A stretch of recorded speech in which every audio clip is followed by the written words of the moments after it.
So apparently there has been a Supergirl test screening. Allegedly, there has been some leaks around it, mostly positive. Some new details on Lobo. And apparently it has an underwhelming villain. But mostly positive. So thought we'd take a look at it, as we always do here. When there are leaks abound, always worth taking a look at. So let's dive right into it. And yeah, without further ado, just get into it. So there's a few people that have leaked this. Take it with a massive pinch of salt, obviously. Because it might just be complete nonsense. You know, who knows? But as they say, with Supergirl set to swoop into theatres next summer, it appears DC Studios has already started testing the movie. Similar to Superman, don't be surprised if a detailed plot outline eventually finds its way online. And I think that is actually something to bear in mind, is that Superman, like, all of the leaks were completely accurate about Superman. So, although take this with a pinch of salt, I mean, yeah, the leaks for Superman were true. So if they're from the same people, using the same sources, then logic dictates that any leaks for Supergirl will more than likely be true. Not guarantee, obviously, but more than likely be true. So Daniel Richtman was the first to report that a test screening took place yesterday. At the time of recording this, it's 2 days ago now, because this report was released late for me anyway on December 17th. So I'm recording this on December 18th. And he said, quote, he's heard nothing but good things from several people. However, trailer and runtime leaker Cryptic 4K Qual has said some other stuff. And said, yes, Supergirl had a test screening. Roughly 2 hours and 5 minutes, from what I heard. The feedback was not that great, but it wasn't a bad film. Which, in fairness, I mean, that sounds like the feedback that Superman had. Whether you liked it or didn't like it, it's fair to say it had a divisive element. You know, it wasn't universally loved. So, you know, people said it wasn't. Well, mostly people were like, yeah, it's fine, but it could have been better. And some people hated it, obviously. So, yeah, this individual said some scenes shined a lot more than others. That's, in fairness, like most films, but okay. Millie is praised for her acting in the role. Apparently, Lobo only has 2 fights. I guess it's not really his movie, is it? So, 2 fights isn't bad. Does seem like James Gunn and DC in general is kind of including way too many characters in their movies, and then they don't really know what to do with them. You know, a lot of characters kind of stand around a bit impotent most of the time.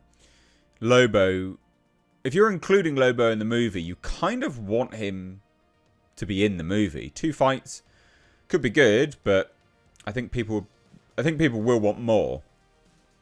And then again, just came out and said the villain is underwhelming. So brilliant. That's great. But as this article notes, Superman also received mixed reviews from test screenings, which it did, and then everything leaked about it as well. Literally everything. And then James Gunn also came out to try to debunk everything that leaked. You know, saying that Ultraman is basically Bizarro or a clone of Superman. He was like, no. I'm pretty certain he said, no, that's not true. Yeah, it was. Yeah, it was. Like, completely true, but alright. And I remember early on, doing a video on it. Lex Luthor sending ex-girlfriends to his, like, negative zone. You know, his little pocket universe he created. I remember doing a video on that. And that turned out to be completely true. It just seems to be a thing with movies nowadays, which I don't necessarily hate. I don't necessarily hate that things leak, because to me the enjoyment comes from the execution of the film. You know, you can read a script. I've read many scripts here, doing this little channel, and you know, you read some scripts and you're like, that's horrendous. Like, that is awful. But depending on how it's executed, it can make or break something. It can make something which appears terrible appear brilliant. So to me, leaks, I don't really mind leaks. It just comes down to how it's executed. Case in point, something that came out recently was It, Welcome to Derry, the final episode, where the Native American woman turns to, I think it's Hanlon, and says, "What do you see?" And he says, an effing miracle. And it's Rich ice skating past, well, it's the ghost of Rich coming out, ice skating past Pennywise and flipping him off. On paper, you'd read that and go, oof, that could be a bit on the nose. But in execution, it worked. It was brilliant. I loved it. It was great. Anyway, I digress a little bit. But anyway, so, Superman did have mixed reviews from test screenings and then did do like 83% on Rotten Tomatoes. But it didn't do great in terms of the overall box office. It wasn't like gangbusters box office. You know, it was okay. And then this article seems to really like Lobo having 2 fights. I think it's a bit, I don't know, a bit too low. Lobo having 2 fight scenes is exciting, seeing as this is just his DCU introduction, which I get, I understand. But if you're introducing a character, people will want more from that character, which I think is fair. Creme of the Yellow Hills being branded underwhelming doesn't come as a huge surprise when the old guard star Matthias Schoenaerts has been tapped to play what looks like a very generic take on the Supergirl Woman of Tomorrow villain, if the trailer was any indication. Great, brilliant. But this seems to be a thing actually with James Gunn in general, is his villains aren't that great, you know, for his movies, which is funny really, considering some of the stuff he's made pre-Marvel.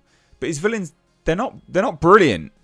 His villains aren't great. They're okay. Ish. For his superhero films. You know, the Superman villain. I mean, alright. It was fine, I guess.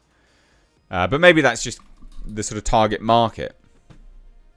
But okay, you know, saying that Millie Alcock's good and stuff. Brilliant, fine. And you can see this here. You know, Supergirl test screening, reaction. Overall, love Superman, like Supergirl, 7 out of 10 in its current state. Millie Alcock and Jason Momoa's Lobo are great. The emotion hit. Negatives, not a fan of how much darkness was used in the cinematography. And then, yeah, Creme is an underwhelming villain. So, yeah, I mean, what else do you say, really? It's not great, it's not bad. The response here has not been brilliant. People are like, yeah, it's a Tom King story. You're expecting a riveting epic. Yeah. Yeah, and that's the thing. So, there you go. Test screening leaks. Take it with a pinch of salt. But Superman was completely accurate. So, I'm going to lean more towards this being accurate than not. What do you think? Leave your thoughts down below.